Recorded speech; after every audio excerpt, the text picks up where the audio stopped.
Sir Laxman గారు, ఈరోజు జగన్మోహన్ రెడ్డి గారికి సడన్గా ఇది ఎందుకు గుర్తొచ్చిందో, ఆల్రెడీ ఇది జరిగి కూడా ఛానల్ అయింది. సరే, ఎప్పుడైనా మాట్లాడచ్చు.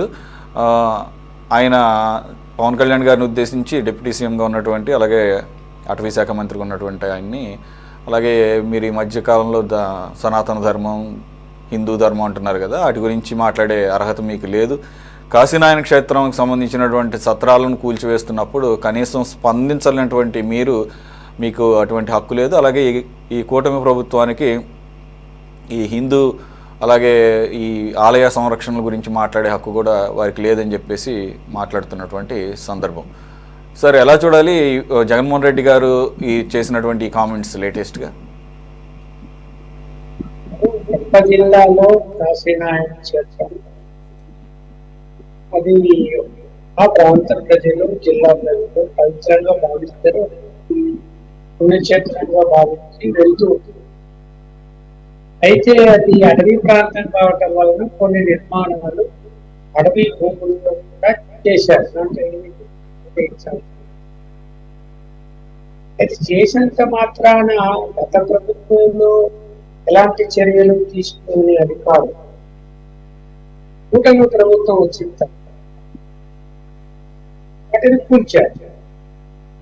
అటవీ శాఖ సంబంధించిన సరే, అది సీరియస్ అయిపోయి మరి ఎలాంటి నోటీసులు ఇవ్వకుండా, ప్రభుత్వ దృష్టికి తీసుకురాకుండా చేయడం కరెక్ట్ కాదు. నారా లోకేష్ తన సొంత డబ్బులతో తిరిగి పునర్నిర్మాణం చేయించారు. సరే, ఇప్పుడు అధికారంలోకి వచ్చిన తర్వాత జరిగిన సంఘటన అది. మనం ఒక రకంగా మాట్లాడాలి అంటే దేవాలయాలు కావచ్చు, చర్చిలు కావచ్చు, మసీదులు కావచ్చు, ప్రభుత్వ భూములు ఆక్రమించి నిర్మాణాలు చేపట్టడాన్ని ఎవరు సమర్థించాల్సిన ఏమవుతుంది అని జరిగిపోతుంది. కొండల గుట్టలు ఆక్రమించి నిర్మాణాలు చేస్తారు. అది ఇప్పటి నుంచో కాదు, ఎప్పటి నుంచో జరుగుతుంది ఇవన్నీ కూడా. సరే, హిందూ ధర్మము, క్రైస్తవులు లేకపోతే మసీదులు కట్టుకుంటున్నారు, ఎందుకు మతపరంగా జోలికి వెళ్ళడం, దాన్ని ఇష్యూ చేయడం వాళ్ళు కూడా ఉదాసీనంగా వదిలిపెట్టాయి. ఇవాళ ఆయన మీకు మాట్లాడే హక్కు లేదు అని జగన్మోహన్ రెడ్డి గారిని అన్నట్టు కరెక్ట్ కాదు. ఎవరికైనా మాట్లాడే హక్కు ఉంటుంది. అదే ఏదో కాశీనారాయణ క్షేత్రంలో చేసినంత మాత్రాన వీళ్ళకు మాట్లాడే హక్కు లేదంటే వీళ్ళు అక్కడికి వెళ్ళి కూర్చుంటే అడ్డుకోలేదా, లేకపోతే కనుక పునర్నిర్మాణం చేపట్టలేదని? నిర్మాణం చేపట్టారు, చేపట్టారు. కూటమి ప్రభుత్వం అది. ఆయన ఎందుకు స్పందించలేదు అంటే వాస్తవాలు తెలుసుకొని స్పందించాలా. లోపలే నిర్ణయం తీసుకున్నారు. నిర్ణయం తీసుకొని నిర్మాణం చేపట్టినప్పుడు ఇంకో మళ్ళీ మాట్లాడేది ఎవరైనా ఏ పార్టీ అనవసర విషయాలు ప్రస్తావన చేయడం, పోని తనేదో హిందూ ధర్మాన్ని ఉద్ధరించినట్టు జగన్మోహన్ రెడ్డి గారు ఏం ఉద్ధరించారు? 2000 చర్చిల నిర్మాణాలు జరిగాయి. ఒక గ్రామంలో క్రైస్తవులే లేకపోతే గ్రామం ఊరు పెట్టి చర్చి కట్టారు. అక్కడ ఎందుకు కట్టారు? ఆ గ్రామంలో క్రైస్తవులే లేదు అంటే పక్క గ్రామం వాళ్ళు వచ్చి వాడుకోవాలి. అలాగే పాస్టర్లందరికీ జీతాలు ఇచ్చారు. క్రైస్తవ మత యొక్క అభివృద్ధి కొరకు ఎంత పాటుపడ్డారు అని ఏ హిందూ సంస్థలను అడిగినా కూడా చెప్తాయి. మరి ఎక్కడ ఇప్పుడు ఇవాళ ఏదో ఒక మాత్రాన్ని నేనైతే పూర్తి చేయడం అంత కరెక్ట్ కాదని అన్నాను. అటవీ భూముల్లో కట్టుకోవడం అనేది కరెక్ట్ కాదు.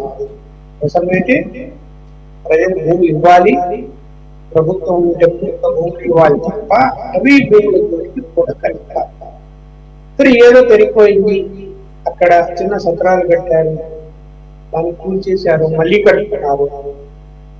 అంత మాత్రాన హిందూ ధర్మానికి ఏదో నష్టం జరిగిపోయింది అనేది ఏమి లేదు.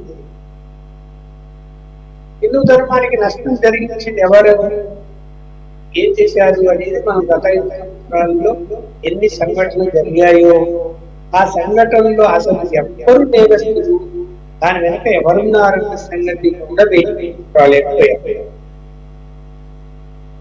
ఇప్పుడు కదా ఈ ప్రభుత్వం ఉన్న వాటి విషయంలో ఎవరు చేశారు అని బయటకు తీయగలుగుతారా? వీళ్ళు కూడా ఏం పట్టించుకోకండి. ఏది ఏమైనా కూడా మతపరమైన అంశాలలో రాజకీయ పార్టీలు రాజకీయ ప్రయోజనాల కోసం మాట్లాడవద్దు, ఫ్యాక్ట్ మాట్లాడాలి. ఎవరు తప్పు చేసినా ఇది తప్పు అని చెప్తారు. అలా కాకుండా సమర్థించుకోకపోతే హిందూ ధర్మం గురించి మాట్లాడే హక్కు ఎవరికి లేదు అంటే ప్రతి హిందువుకు మాట్లాడారు. కాకపోతే మంచి చెడు ఉంటుంది అందులో. రోడ్డు కట్టగా దేవాలయం కట్టే అంటే రోడ్డు కట్ట దేవాలయం కట్టే బాగుంటారని హిందువులు అందరూ అనుకుంటారు, తీసేయాలని అనుకుంటారు. ముందని అనుకుంటారా? ఎవరు అనుకో, నేనైతే అసలు తీసేయాలని. ప్రజా సౌకర్యార్థం కొన్ని పనులు చేయక తప్పదు. ఓటు చైనా ఎక్కడన్నా రోడ్ల పక్కన కానీ లేకపోతే సిటీలలో రోడ్ల పక్కన కానీ ఏమైనా ప్రార్థన మందిరాలు ఉన్నాయని చెప్పండి. హైవే వస్తే హైవేలు పక్కన ఉన్న ప్రార్థన మందిరాలు మతం పేరు చెప్పను ఓ 10 కిలోమీటర్ల దూరం తీసుకెళ్లి కట్టారు. ఇక్కడ తీసేసి అవి అక్కడ వెళ్ళి ప్రార్థన చేసుకుంటే ఆ సిస్టమ్ రావాలి అంతే తప్ప దాని రాజకీయం నుంచి మాట్లాడుకుంటే ప్రయోజనం ఏంటి? ప్రజా సౌకర్యం కోసము అప్పుడు పూర్వకాలము అప్పుడు ఇక్కడ రోడ్డు వస్తున్నానో ఇక్కడ ఊరు వస్తుందో తెలియదు. ఎక్కడ పడితే అక్కడ దేవాలయాలు కట్టారు, ఎక్కడ పడితే అక్కడ మసీదులు కట్టుకొని ఉండొచ్చు, ఎక్కడ పడితే అక్కడ చర్చిలు కట్టుకొని ఉండొచ్చు. ఆ ప్లానింగ్ లేదు అప్పట్లో. ఏదో స్థలం కనపడి దేవుడు ఒక ఆయన ఈ స్థలం ఇస్తాను కట్టుకోండి అంటే కట్టుకుంటారు. హిందువులే చర్చిలకు స్థలాలు ఇస్తే కట్టుకున్నారు. గ్రామాలు చాలా ఉన్నాయి, మసీదులు కట్టుకున్న గ్రామాలు ఉన్నాయి. హిందువులు ఇస్తే ఐక్యమత్యంతో చచ్చిపోయేదాన్ని ఇవాళ ప్లానింగ్ వచ్చి భూముల విలువ పెరిగిన తర్వాత అది రోడ్డు గడ్డంగానో ఊరి గడ్డంగానో ఉండదు. అది ఏ మతమైనా కూడా దాన్ని తొలగించాలి అని అనుకుంటే పెద్ద సమస్య కూర్చుంది ఇవాళ. రెచ్చిపోతాడు, ఉండాల్సిందే ఇక్కడ తొలగించడానికి లేదు. అది అన్ని మతస్థులు అంటున్నాను, ఒక మతస్థులు అంటున్నాను. ఇక్కడ ఎందుకు ఒకరి మీద కొద్దిగా అనవసర చేసుకోవాలి? ఏం జరిగిపోయింది అక్కడ? మరి అదే రెడ్డి గారు అటవీ భూమిలో ఎందుకు అట్లా కట్టుకున్నారని అనాలి కదా. నేను భూమిస్తా కట్టుకోండి అని చెప్పవచ్చు. ఆయన పోయి మనం 1 ఎకరా ఆ మాటలు మాట్లాడే. అలాగే ఈ కూడా ఎవరికైనా లోకేష్ గారు కావచ్చు, పవన్ కళ్యాణ్ గారు కావచ్చు, చంద్రబాబు నాయుడు గారు కావచ్చు, మీరు అటవీ భూముల్లో మన పునర్నిర్మాణాల కంటే ఇటువైపు ఏదైనా స్థలం ఉంటే ప్రభుత్వ భూమి అంటే ఇవ్వడము, ఇక్కడ నిర్మాణాలు చేపట్టి బాగుంది. ఎప్పుడైనా అది అభ్యంతరకరమే కదా నిర్మాణాలు చేపట్టడం. సార్ శ్రీధర్ శర్మ గారు, ఇప్పుడు అది ఆ కాశీనాయన క్షేత్రం కానీ అక్కడ అన్నసత్రాలు కానీ ఇవన్నీ కూడా అటవీ భూముల్లో ఉన్నవి, అలాగే టైగర్ రిజర్వ్ ఫారెస్ట్ కింద వస్తుందని చెప్పేసి కూడా క్లియర్గా ఉంది అక్కడ.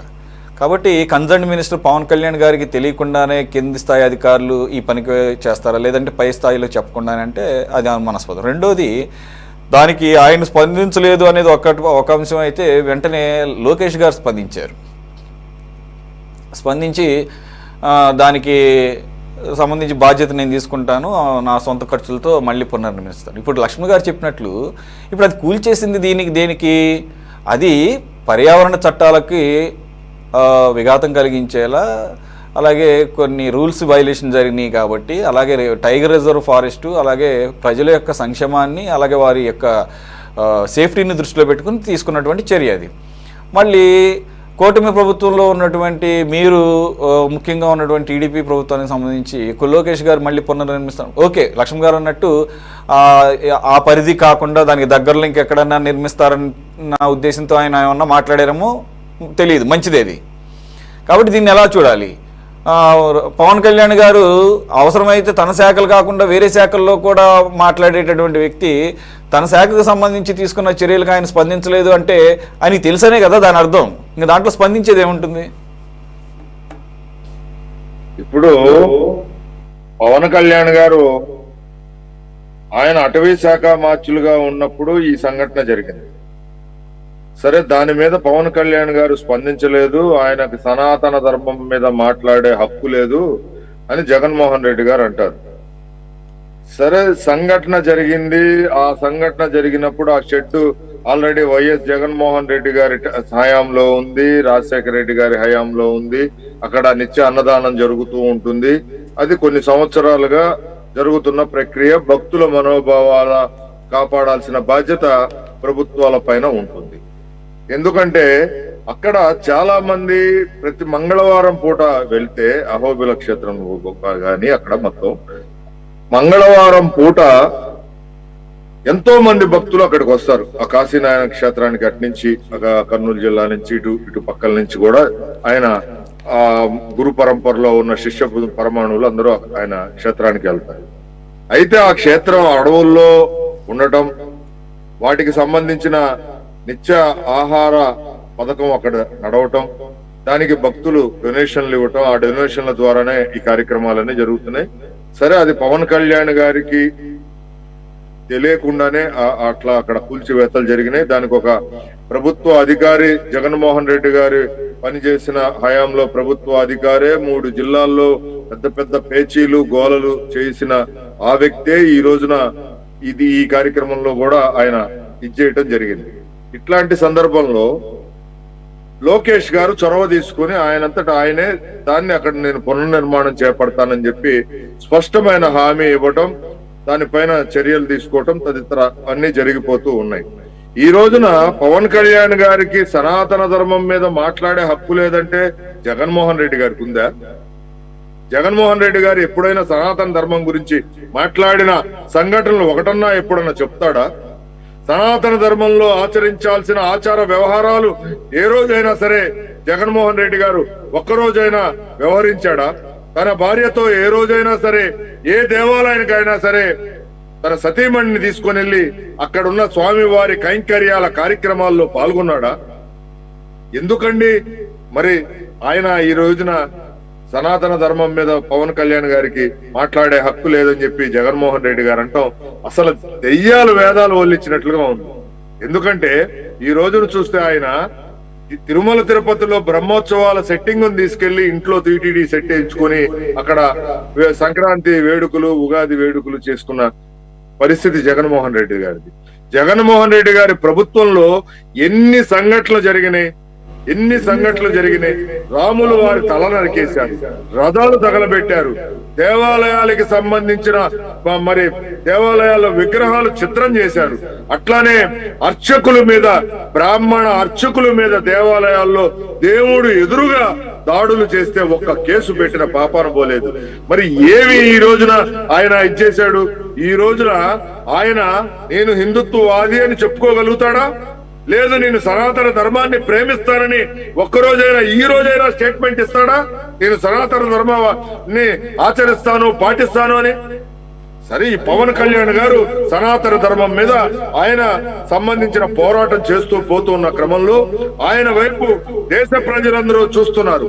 ఈ రోజున సనాతన ధర్మం మీద శ్రీధర్ శర్మ గారు, దానికి దీనికి సంబంధం లేదు. ఇది ఎవరి మతపరమైన ఆచారాలు, నమ్మకాలు వారివి. ఆయన జగన్మోహన్ రెడ్డి గారు చాలా క్లియర్గా చెప్పారు. ఆయన క్రైస్తవాన్ని నమ్ముతారని, ఆయన డైలీ బైబుల్ చదువుతానని చెప్పేసి దాని మూలంగా అక్కడ రూల్ వైలేషన్ అవుతుంది కాబట్టి ఆయన వెళ్లే కార్యక్రమాన్ని కూడా ఆయన ఆపుకున్నాడు. ఏది తిరుమల వెళ్లాల్సింది, అక్కడ డిక్లరేషన్ మీద సంతకం పెట్టాలి. కాబట్టి దీంట్లో ఇంకా మీరు మళ్ళీ కొత్తగా మీరు అది చేయాలి, ఇది చేయాలని చెప్పేసి అడగటంలో దాంట్లో అది అసంబద్ధం. నేను ఇక్కడ సనాతన ధర్మం కాదు సార్ సమస్య, ఇక్కడ సనాతన ధర్మం గురించి కాదు సమస్య. ఆయన అన్నదేంటంటే మీరు హిందూ ప్రతినిధిగా చెప్పుకుంటున్నారు కదా, ఈ మధ్య సనాతన ధర్మం అనేది కూడా కొత్తగా ఎత్తుకున్నారు కదా బీజేపీ లైన్ని. మరి ఆ యాంగిల్లో మీ కింద ఉన్నటువంటి శాఖకు సంబంధించిన వాళ్ళు ఒక ఆలయానికి ఒక క్షేత్రానికి సంబంధించిన వాటిని కూల్చివేసినప్పుడు కనీసంగా ఎందుకు స్పందించలేదని చెప్పేసి అడిగారు.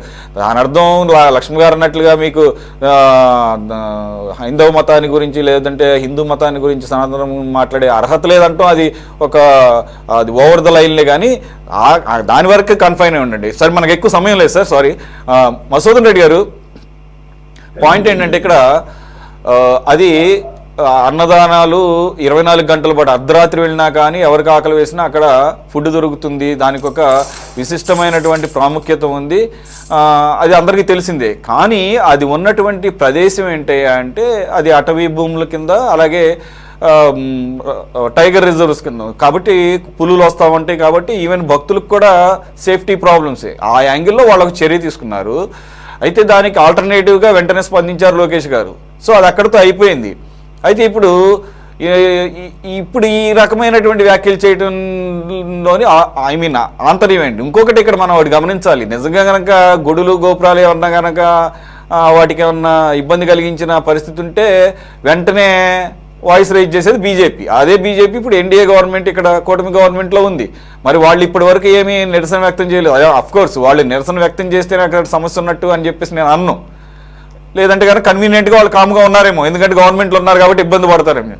నేనేమంటున్నానంటే అది రూల్ ప్రకారం జరిగినప్పుడు లక్ష్మి గారు అన్నట్లుగా ప్రజలకు ఇబ్బంది కలిగించేటట్లుగా, అలాగే ప్రభుత్వ కార్యకలాపాలకు ఇబ్బంది కలిగించేటటువంటి ప్రదేశాల్లో ఏ మతానికి సంబంధించినటువంటి ప్రార్థనా స్థలాలు ఉన్నా కూడా ఇటువంటి వాటిని ఎంకరేజ్ చేయకూడదు. అది వాస్తవం. అది బయట దేశాల్లో, అన్ని దేశాల్లో ఉన్నటువంటి దాన్ని మన దేశంలో ఇంప్లిమెంట్ చేయడానికి ఎందుకంత భయపడాలి?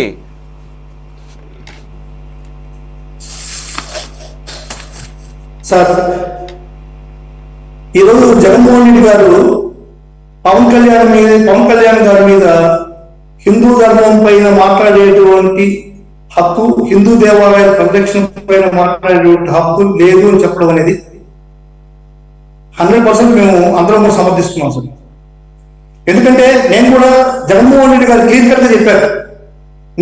ఆయన దాచిపెట్టుకోవట్లేదు సార్. మీరు ఎన్నోసార్లు పబ్లిక్ గా చెప్పారు జగన్మోహన్ రెడ్డి గారు, నేను క్రైస్తవ మతాన్ని ఆచరిస్తాను, 4 కోట్ల మధ్య క్రైస్తవ మతాన్ని ఆచరిస్తాను, బైబిల్ చదువుతాను, బయటకు వస్తే అన్ని ధర్మాలని సర్వమతాన్ని నేను అభిమానిస్తాను, ప్రేమిస్తాను. సర్వమతాలు వినండి, నేను మీకన్నా భక్తుని, శివభక్తుని, ప్రతిరోజు నిత్యం సూర్యపారాయణ చేసేటువంటి మనుషులు నేను ఉదయం లేసి నిద్ర లేసి సూర్యపారాయణ చేసి సూర్యుని గురించి నమస్కారం చేసి శివభక్తుని నేను ఈ రోజు జగన్మోహన్ రెడ్డి తప్పు చేస్తే నేను కూడా ఖండిస్తాను. మీరు ఇప్పుడు ఒక కాశీనారాయణ క్షేత్రంలో ఉన్నటువంటి క్షేత్రాన్ని పగలగొట్టి ఈ రోజు మీరు వెనకేసుకొస్తారా పవన్ కళ్యాణ్? జగన్మోహన్ రెడ్డి ఆయన ధర్మానికి మాత్రమే ఆయన క్రైస్తవుడు. ఆయన ఆచరణలో ఎక్కడ కానీ మీరు మాట్లాడలేదు. ఇది ధర్మం కదండి. మీరు మాట్లాడి నేను కూడా శివభక్తుని, నేను హిందువుని, పుట్టుకతో హిందువుని, నేను సనాతన ధర్మని, నేను ఒక పెళ్లి చేస్తున్నాను, నేను ఏకభార్య అవుతుంది, నేను సనాతన ధర్మం, నాకు ఒకే పిల్ల ఉంది, నేను సనాతన ధర్మం, నేను ఈ రోజు కూడా నేను బైబిల్ పట్టుకోను, నేను పుట్టను దాచను, నేను వేరే మతాన్ని నేను ఆచరించను, వేరే మతాన్ని ప్రేమిస్తాను. నేను హిందూ మతంలో పుట్టాను, హిందూ మతంలో పెరిగాను, హిందూ మతంలో చచ్చిపోతాను. నేను హిందువుని, నేను సనాతన ధర్మాన్ని. నేను ఇప్పుడు కానీ నేను క్రైస్తవ మతం తీసుకున్నాను, లేకపోతే నేను క్రైస్తవుని. మా నాయన, మా నాన్న దీపం వెలిగిస్తే ఆ దీపంలో మా నాన్న సిగరెట్ వెలిగించుకుంటాడు, లేకుంటే నేను క్రైస్తవ మతాన్ని స్వీకరిస్తాం. నా ఇంట్లో హరినామస్మరణ జరుగుతుంది, మా ఇంట్లో హరినామస్మరణ నిత్యం పారాయణం చేస్తారు. ఇవి మాటలు మార్చేవాడిని కదా. నేను నిష్కాసంగా చెప్తున్నాను, హిందువుగా పుట్టాను, హిందువుగా తిరుగుతున్నా, హిందూ మతాన్ని ఆచరిస్తాను, హిందూ మతాన్ని ప్రేమిస్తాను, హిందువుగానే చచ్చిపోతాను. మీరు నాకు నీతో చెప్పాల్సిన అవసరం లేదు. మీరు గమనింటే నేను మాట్లాడుతున్నాను, నాకు ఇచ్చిన టైంలో నేను మాట్లాడుతున్నాను. జగన్మోహన్ రెడ్డి గారి ఆశయాన్ని ఏంటనేది నేను చెప్తాను. జగన్మోహన్ రెడ్డి గారు క్లియర్ గా చెప్పారండి. జగన్మోహన్ రెడ్డి గారు బై బర్త్ ఆయన క్రిస్టియన్. ఒక ముఖ్యమంత్రిగా, పబ్లిక్ లో ఉన్నటువంటి నాయకుడిగా అతనికి ఎంతో మంది క్రైస్తవులు, ఎంతో మంది హిందువులు, ఎంతో మంది ముస్లింలు, బౌద్ధులు, అన్ని వర్గాలు, అన్ని మతాలు, అన్ని కులాల వాళ్ళు కూడా జగన్మోహన్ రెడ్డికి ఫాలోవర్స్ గా ఉంటారు. ఆయన ఉంటే చెప్పండి, నేను అన్ని మతాలను గౌరవిస్తాను అని చెప్పండి. నా దగ్గర ఎన్నోసార్లు ఆయన కాళహస్తి ప్రసాదం తిన్నాడండి. కాళహస్తి ప్రసాదం నేస్తే ఎంతో అపరూపం తిన్నాడు. అవన్నీ చెప్పొద్దు. మీరు కాశీనారాయణ క్షేత్రాన్ని కూర్చోవడంలో అర్థం ఏంటి? ఒక ఫారెస్ట్ మినిస్టర్ గా ఉండి కాశీనారాయణ క్షేత్రంలో కూర్చోటప్పుడు ఫారెస్ట్ అధికారులు మీకు చెప్పకుండా కూర్చేశారా? చెప్పకుండా కూర్చోడం అనేది జరుగుతుందా? మనం తిరిగి పునరుద్ధరణ చేయడం ఏంటి? మీరు అనుకున్నట్టు చట్టం వేరు, ధర్మం వేరు. చట్ట పరిధిలో తప్పు కావచ్చు, కానీ ధర్మ పరిధిలో తప్పు కాదు. ఎందుకంటే కట్టేశారు దాన్ని. ఒక అన్నదాన క్షేత్రాన్ని కట్టారు. కట్టేటప్పుడే మీ డిపార్ట్మెంట్ నీతి నిజాయితీ ఉంటే, ఫారెస్ట్ అధికారులకి నీతి నిజాయితీ ఉంటే కట్టేటప్పుడు ఒక్కరోజు కట్టుతారు. ఒక సెకండ్లో కట్టరు, ఎన్నో రోజులుగా కట్టుంటారు దాన్ని. అంత పెద్ద మంటపాన్ని, నిత్యం అన్నదానం జరిగేటువంటి మంటపాన్ని ఒక ఫారెస్ట్ అధికారులు, అటవీ శాఖ అధికారులు నిర్మానుష్యంగా అది ఒక ఒక కూర్చోవేయడం అనేది ఒక హిందూ ధర్మంలో ప్రతి ఒక్క హిందువు కూడా మనస్తాపానికి గురవుతున్నాడు. ఇది ధర్మం ప్రకారం మేము పులులు తిరుగుతాయి, సింహాలు తిరుగుతాయి, సింహాల వల్ల మనుషులకి ఆటంకం జరుగుతుంది అని చెప్పడం అనేది అది చట్టరీత్యా కరెక్టే, నేను తప్పని చెప్పండి. కానీ ధర్మరీత్యా మాత్రం హిందూ ధర్మ పరిరక్షణలో మాత్రం అది ఏ ఒక్క హిందూ బిడ్డ నుంచి అతనికి రక్షించడానికి సవాలు ఏదో ఒక మార్గాన్ని ఎంచుకోవాలి. వాళ్ళు గుడిలో పుట్టినంత మాత్రాన, అన్నదాన సత్రంలో పుట్టినంత మాత్రాన ఆడ పోయేటువంటి భక్తుల యొక్క పరిరక్షణ పులుల నుంచి జరుగుతుందా? చెప్పండి మంత్రి గారిని, పవన్ కళ్యాణ్ గారిని. ఆయన ఎన్నోసార్లు చెప్పుకుంటాడు, ఆయన సనాతన ధర్మాన్ని ఆచరిస్తున్నాడు. ఇప్పుడు సనాతన ధర్మం అంటాడు. ఒక సంవత్సరం ముందర నేను క్రిస్టియన్ని, నేను బ్యాప్టిజం తీసుకున్నానని చెప్పి ఆయన మూర్తిని చెప్పాడు. ఎప్పుడు సనాతన ధర్మం అవుతుందా? 3 పిల్లలు చేసుకున్నాడు, సనాతన ధర్మం అవుతుందా? ఒకటే ఒకటి చెప్తున్నా, ఒక హిందువుగా పుట్టిన నేను వెంకటేశ్వర స్వామి భక్తుగా, శివుడి భక్తులుగా నేను ఒకటే చెప్తున్నా, వెంకటేశ్వర స్వామితో ఆడుతున్న ఎవడైనా సరే నాశనం అయిపోవాల్సిందే. రాజకీయ లబ్ధి కోసం కలపై నెయ్యని హిందువులందరినీ కూడా 2 లక్షలు లబ్బుని మాట్లాడండి. ఎందుకు మీరు మాట్లాడతారు? నన్ను మాట్లాడండి. 2 లక్షలు కనీసం ప్రాథమిక దర్యాప్తు కూడా జరగకుండా అంత పెద్ద సంస్థ, టీటీడీ సంస్థ, అంత పెద్ద సంస్థలో ఎన్ని అధికారాలు, ఎంతమంది అధికారులు ఉన్నారు, ఆ అధికారులు అందరినీ కూడా కాదని చెప్పి కొవ్వు కలపడం అనేటువంటిది జరిగే పని. కానీ ఇన్ని రోజులు ప్రభుత్వం నిరూపించారా? కనీసం మినిమం ఒక ప్రాథమిక దర్యాప్తు కూడా జరగకుండా లబ్ధులు రద్దీ చేసి మీరు రామ మందిరాన్ని పంపించారు అని చెప్పడం అనేది సనాతన ధర్మం అవుతుందా? ప్రతి ఒక్క హిందువు కూడా, హిందూ మతాన్ని ప్రతి ఒక్కరు కూడా మనస్తాపాలు గురేటువంటి ప్రకటన అది. ఆ ప్రకటన ముఖ్యమంత్రిగా మధుసూదన్ రెడ్డి గారు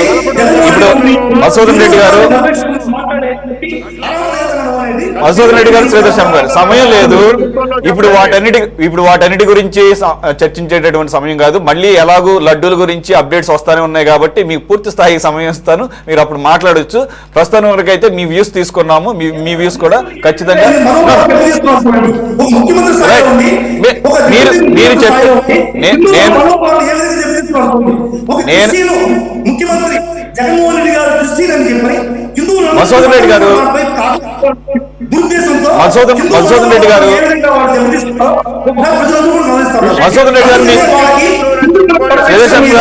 మీరిద్దరు మనకి సమయం లేదు, ఒక్క నిమిషం.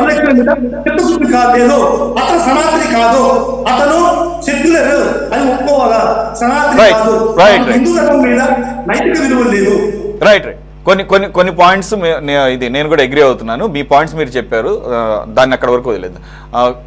ఆంజనేయులు గారు, యాక్చువల్గా ఇది మీ పార్టీ అధ్యక్షుడికి సంబంధించినటువంటి వ్యవహారం. అఫ్ కోర్స్ ఆయన డిప్యూటీ సీఎం గాను, ఉప ముఖ్యమంత్రిగా ఉన్నారు, అన్నిటికీ మించి అటవీ శాఖ మంత్రిగా ఉన్నారు. ఇప్పుడు నిజంగా రిజర్వ్ ఫారెస్ట్లో ఉంది, లేదంటే టైగర్ జోన్లో ఉంది అనుకున్నప్పుడు తిరుమలలో కూడా వస్తూనే ఉంటాయి, చిరుతలు వస్తుంటాయి, టైగర్స్ వస్తుంటాయి. అలాగే శ్రీశైలం క్షేత్రం కూడా అటవీ ప్రాంతంలోనే ఉందని అంటారు. మహానంది క్షేత్రం కూడా అటవీ ఫారెస్ట్ జోన్లోనే ఉన్నాయంటారు. మొత్తానికి అవి అక్కడ వెలిసినాయి, ఆ క్షేత్రాలు వెలిసిన తర్వాత వాటిని కంటిన్యూ చేస్తున్నారు. అఫ్కోర్స్ దానంతా వాటికి కంపారిజన్లు ఏముండవు. అన్ని క్షేత్రాలంటే క్షేత్రాలే, దేని ప్రాధాన్యత దానికి ఉంటుంది. ఇంకొకటి ఎప్పటి నుంచో జరుగుతున్న దానికి ఈ రకమైన చర్య తీసుకున్నారంటే, ఒకటి చట్ట ప్రకారం కరెక్టే, ఆయన కూడా ఒప్పుకున్నారు, వైసీపీ ప్రతినిధి కూడా చట్ట ప్రకారం కరెక్ట్ అవ్వచ్చు. కానీ ధర్మం ప్రకారంగా ఇన్నాళ్ళు దానికి ఏదో ఆల్టర్నేటివ్ మెథడ్ చూడాలని. ఏదేమైనా ఈరోజు పవన్ కళ్యాణ్ గారి యొక్క స్టాండ్ అనేది ప్రశ్నార్థకంగా ఉందనేది ఇక్కడ సబ్జెక్ట్ మ్యాటర్.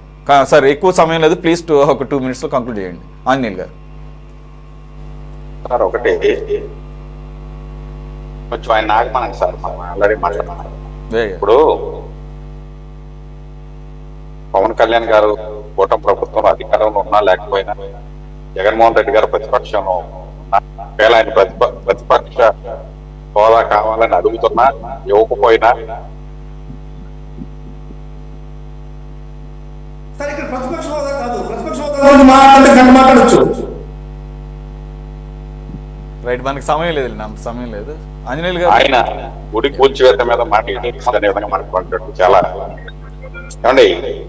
హిందూ ధర్మంపై మాట్లాడేటువంటి హక్కు లేదు వీళ్ళకనేటువంటి మాట ఎట్లా ఉందంటే, మరి మొన్న తిరుపతిలో తొక్కేసలాట జరిగినప్పుడు మొట్టమొదటిసారిగా ప్రభుత్వం ఉన్నటువంటి వ్యక్తి వెళ్ళి క్షమాపణ చెప్పినటువంటి వ్యక్తి పవన్ కళ్యాణ్.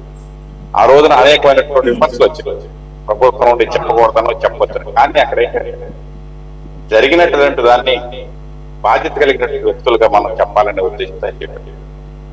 అలాగే పవన్ కళ్యాణ్ గారు ఒక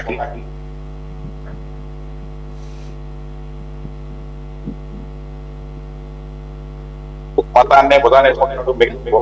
జనసేన పార్టీ అధ్యక్షుడిగా ఉన్నాం, సాటి మానవుడిగా ఉన్నాం. ప్రజలందరూ వాటిగా రేపు ముస్లింస్ కి ఏదన్నా ఇబ్బంది వచ్చినా ఫస్ట్ మాట్లాడతాడు, లేదా క్రిస్టియన్స్ వచ్చినా కూడా మాట్లాడేటువంటి వ్యక్తే గతంలో మాట్లాడాడు. మేము అనేది ఏంటంటే, పవన్ కళ్యాణ్ గారిని కార్నర్ చేస్తూ ఆ గుడి పడేయంగానే అంటే ఈయన హక్కు లేదనేటువంటి టైంలో, అంటే ఈయన ప్రజా సమస్యల కన్నా కూడా ప్రతిపక్షాలు ఎక్కడ దొరుకుతాయి అనేటువంటి విషయంలో ఎక్కువ మైండ్ సెట్ పెడుతున్నారు ఇటు వైసీపీలో. ప్రజల సమస్యలు కాశీనాయన క్షేత్రం అనేటువంటి ధ్వంసం అనేటువంటిది నిజంగా అక్కడ ఉన్నటువంటి ప్రాబ్లం ఏంటంటే ప్రభుత్వం దాని గురించి వివరణ ఇస్తుంది, ప్రభుత్వం తరఫు నుంచి ఇస్తారు. కానీ జగన్మోహన్ రెడ్డి గారు ఇంకొక అడుగు ముందుకేసి ఆయన నాకు ప్రతిపక్ష హోదా లేదు, నాకు హోదా ఇవ్వండి అన్నాడు. ఆయన పులివెందుల శాసనసభ మాట్లాడారా, లేకపోతే వైసీపీ పార్టీ అధ్యక్షుడిగా మాట్లాడారా, లేకపోతే ప్రతిపక్ష హోదా లేదనేటువంటి మనిషి ఏ బేస్ మీద మాట్లాడారు అన్నమాట. వీళ్ళందరికీ హక్కు లేదనే మాట సరిపోతుంది. మీరేంటో మీ వాదన మీరు వాదించవచ్చు. మీరు అందరూ ఏం చెప్పారు, ధర్మం వేరు, రూల్స్ వేరు, అటవీ శాఖ విధానం వేరు, ఎప్పటి నుంచో కూర్చుంటాయి, వాటిని మనం సంరక్షించుకోవాలి. ఈ టైప్ డిమాండ్ చేయాలి. వాళ్ళు అదే విధంగా గతంలో అంతర్వేద పదం తగలడిపోయింది. మరి అప్పుడు ఏం మాట్లాడలేకపోయింది. పవన్ కళ్యాణ్ గారు సారీ చెప్పాడు, కనీసం ఆ టైంలో ఇలా ఏ విధంగా జరిగినా సరే క్షమించండి అనే మాట జగన్మోహన్ రెడ్డి గారు చెప్పగలిగాడా ఏనాడన్నా ఇక్కడ జరిగిందని చెప్పారు ఆయన. గతంలో గత 5 సంవత్సరాల్లో హిందూ దేవాలయాలు విషయాలు అవన్నీ మనం చర్చించుకుంటే ఇంకొక పెద్ద డిబేట్ అవుతుంది. దయచేసి మేము ఏం చెప్తున్నామంటే, ప్రతి దాన్ని కూడా రాజకీయ కోణంతో చూడొద్దు. కూటమి ప్రభుత్వం ఇప్పుడు ఇందాక చెప్పినట్టుగా కొన్ని విషయాల్లో రోడ్లు ఎక్స్టెన్షన్ అప్పుడు కానీ, లేకపోతే ఇప్పుడు అడవులు అక్కడ జంతువులు ఉంటాయి, దాని మీద కొన్ని కార్యక్రమాలు జరుగుతూ ఉంటాయి. దాన్ని మనం ఎలా మాట్లాడుకోవాలనేటువంటిది దాని మీద మాట్లాడే విధానం ఉండాలి. కానీ అసలు హిందూ ధర్మంపై మాట్లాడే హక్కు లేదన్నాడు ఈయనెవరండి? ఈయనెవరు? ఓకే అనిల్ గారు, రైట్, మీ లైన్ కూడా ప్రాబ్లం ఉంది. రైట్ సార్, మనకు సమయం కూడా లేదు, వైండప్ చేసేద్దాం. సారీ, మళ్ళీ నెక్స్ట్ టైం మీకు యాంపుల్ టైం ఇస్తాను. థ్యాంక్స్ ఫర్ జాయినింగ్ ఆంజనేయులు గారు, లక్ష్మణ్ గారు, మధుసూదన్ రెడ్డి గారు అండ్ శ్రీధర్ శర్మ గారు. ఇది వాళ్ళ టాప్ డిబేట్. మరో అంశంతో మళ్ళీ కలుద్దాం. Stay tune to city 24.